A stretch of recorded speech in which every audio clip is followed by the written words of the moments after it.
Por mais absurda que seja a história que eu vou te contar a seguir, infelizmente, é tudo verdade.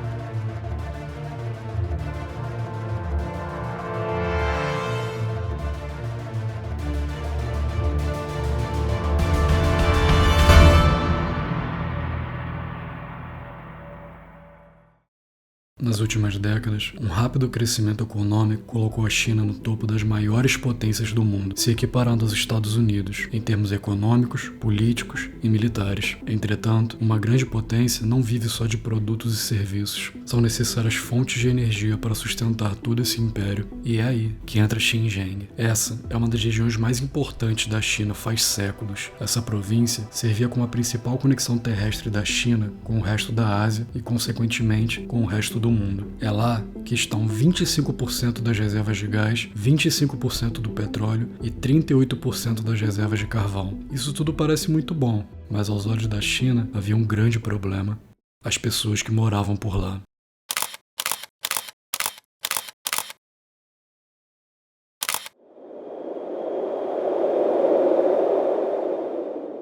Na China, você tem algumas etnias. A imensa maioria da população é da etnia Han, que é considerada a etnia oficial da China. Já os Uigurs são uma minoria étnica, e para o azar da China, eles vivem majoritariamente na região de Xinjiang. Os Uigurs são completamente diferentes dos Hans. As raízes do povo Uigur são turcomenas, devido à proximidade geográfica com países turcos, como o Quirguistão e o Cazaquistão. Os Uigurs sempre se identificaram mais com a cultura turca do que com a dos seus conterrâneos, sendo diferentes do resto da China em termos de aparência, costumes, religião e até na língua, já que os Uigurs falam majoritariamente turco. E aos olhos da China, isso era um grande problema. Pelos Uigurs serem tão semelhantes com os povos turcos, o governo chinês temia que eles pudessem um dia querer se separar do resto da China. Sem essa região, de onde eles tirariam o gás, petróleo e carvão que tanto precisam, o crescimento econômico iria colapsar. Eles não poderiam se dar o luxo de perder um território tão importante quanto Xinjiang. E então, o governo chinês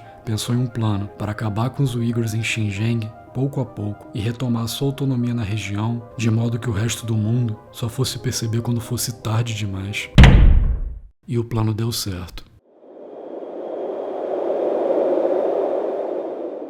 Em 1945, os Uigurs representavam 82% da população em Xinjiang. O governo chinês resolve então diluir essa população, estimulando a migração de Hans para o território, para tentar enfraquecer o grupo. Após décadas de incentivos do governo, a população de Uigurs em Xinjiang caiu de 82% para 46%. Os Uigurs, apesar de maioria em termos de população, eram minoria em poder econômico em Xinjiang. Conforme a região foi se desenvolvendo ao longo dos anos, os Hans conseguiam empregos melhores e se desenvolveu economicamente, enquanto que os Uigurs conseguiam apenas os piores empregos, recebendo os menores salários e trabalhando majoritariamente na agricultura. A discriminação dos Uigurs por parte dos Hans e do governo chinês foi se tornando cada vez mais recorrente com o passar dos anos. Em 2009, em uma fábrica de brinquedos em Xinjiang, trabalhadores da etnia Uigur foram falsamente acusados de estuprar uma mulher Han por outros trabalhadores Hans. Os trabalhadores Hans, revoltados, partiram para cima dos Uigurs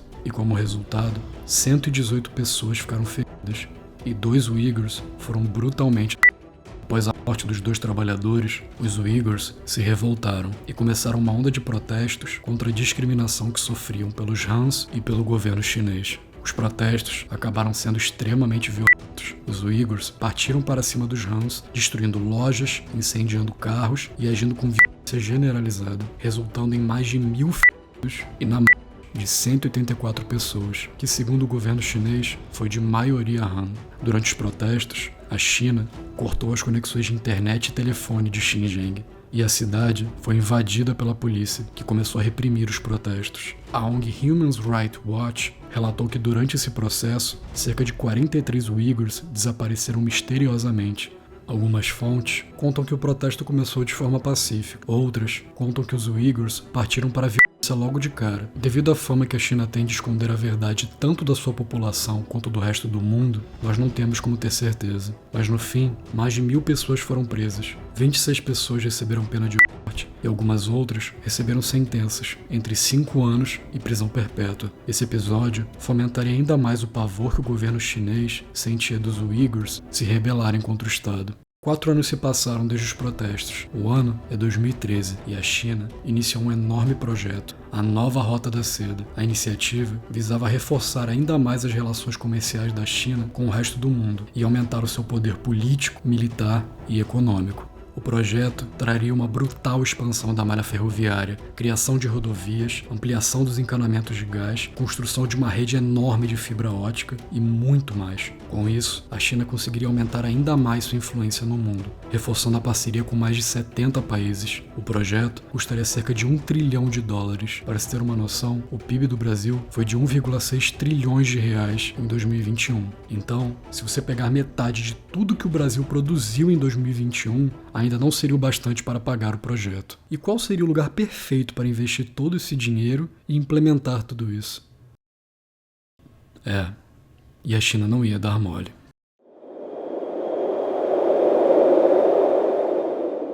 Xinjiang se tornou o grande palco da nova Rota da Seda. Agora, a perda de Xinjiang não seria apenas um prejuízo energético e geográfico, significaria a perda da nova Rota da Seda. Era preciso garantir a soberania chinesa em Xinjiang, e para isso, o governo da China viu apenas uma solução: o genocídio.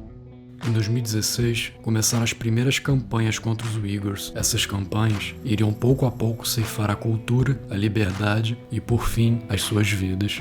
Os uigures, que já eram discriminados, agora são tratados como terroristas que precisam ser ressocializados para se adequar ao resto da China. O governo começa a criar leis e medidas cada vez mais restritas, leis que criminalizavam sua cultura e seu estilo de vida, numa tentativa de criar justificativas para aprisionar cada vez mais uigures. Just for growing a beard, Tursun Kadir was sentenced to 16 years in jail.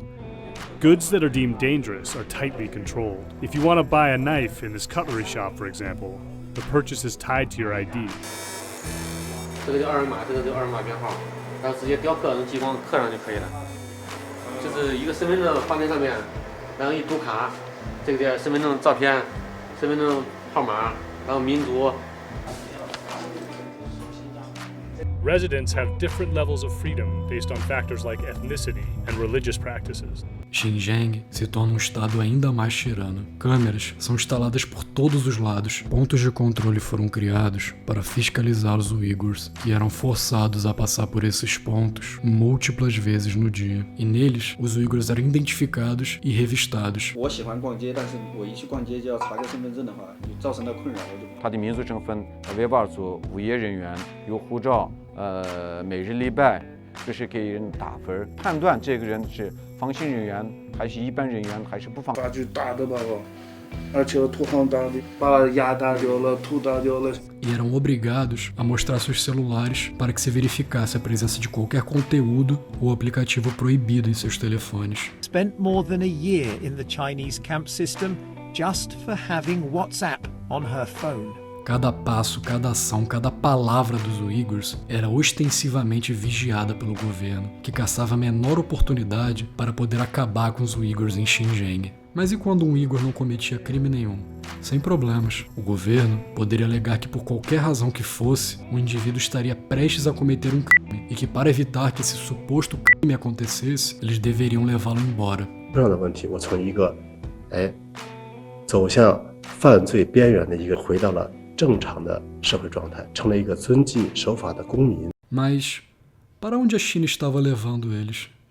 Como principal medida para se livrar dos uigures em segredo, a China começou a mandá-los para verdadeiros campos de concentração. Quando o mundo começou a questionar a China, o governo, em um primeiro momento, negou a existência desses campos. 他们安居乐业，享受着宪法所规定的宗教信仰自由。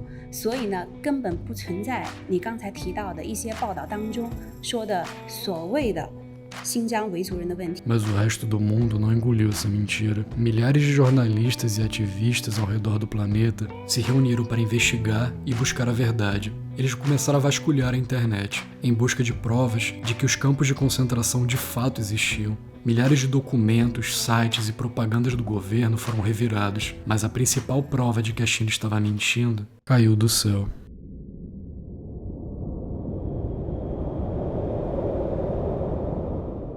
Comparando imagens de satélite, foi possível documentar o surgimento e crescimento dos campos de concentração. Largos muros de concreto, cercados por torres de vigia e arame farpado, formavam o que claramente eram prisões nas redondezas de Xinjiang. Nesses centros, os Uigurs sofreram um verdadeiro processo de lavagem cerebral e genocídio. E pouco a pouco, os relatos dos sobreviventes começaram a surgir. They beat me with twisted wire and pipe non-stop. There was no place left without bruising. They hung me by my arms for 3 hours. I couldn't cope any longer, so I begged them to take me down from hanging. Then they placed me on a chair facing backwards and hit my bottom. After screaming and begging for so long, I passed out. Don't do this, don't do this, I cried. Please don't do this. They separated me from my 3 children. They placed tape over my mouth and a bag over my head. They handcuffed me, and then they transported me over to the detention camp. Where was your niece held? The same detention facility I stayed. I don't know how she died. I don't even know. She's the first one I hold. She's the first baby I hold in my life. She's just like my daughter. Every 10 days, we had to stick our arms through to get an injection. We didn't know what it was, but the younger women stopped having their periods. Each time when the cell door opened, I prayed that they hadn't come for me, or please don't call my name. When I was in detention, there were a lot of women who had desires and dreams, and they'd talk about what they would do if they ever left. And I told myself that now that I am out and before I would be their voice. I'll make sure that they are heard. I don't hate because all of them victim of that system.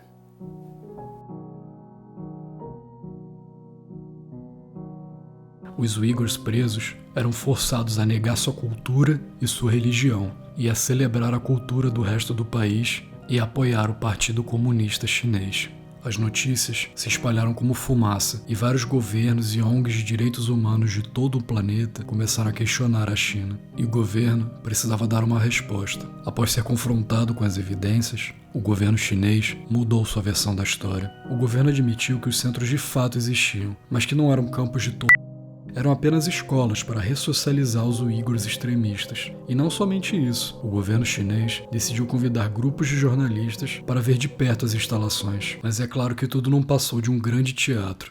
Primeiro, eles não poderiam visitar qualquer instalação. Seria a instalação escolhida pelo governo, com dia e hora marcados. Pouco antes da visita dos jornalistas, algo de estranho aconteceu. O centro escolhido para a visita teve suas torres de vigia removidas e foram construídas quadras para esportes e as instalações reformadas, tudo para tentar convencer o mundo de que tudo não passava de meros boatos. Quando os jornalistas chegaram no local, foram recebidos por agentes do governo que acompanhavam cada passo dos visitantes para garantir que nada saísse dos conformes. Os jornalistas encontraram prisioneiros estranhamente pacíficos e educados, quase como se tivessem sido treinados com o que falar e o que fazer. Is it your choice to be here? 是您自己选择过来的吗？就是我以前因非法法律意识淡薄，被感染了极端主义和恐怖主义思想的影响。 How often are you able to pray here? 国家法律规定，学校公共场所，公共场所不能从事宗教。 Convicted of a crime? 我没有犯罪，我就是犯的错。 As ONGs e os jornalistas tentaram trazer o máximo de atenção possível para o caso, para quem sabe alguma autoridade fizesse alguma coisa. Eu gostaria que essa fosse a parte do vídeo em que eu te conto como os Uigurs conseguiram escapar do governo chinês. Mas não, ninguém fez nada a respeito. Hoje, boa parte dos campos de concentração continuam funcionando, mas alguns se encontram abandonados. Desses campos, não se sabe o que fizeram com os prisioneiros. Aqueles que restaram ainda estão lá, sendo torturados e oprimidos enquanto você assiste esse vídeo. Em alguns anos, os Uigurs poderão ser completamente erradicados da China.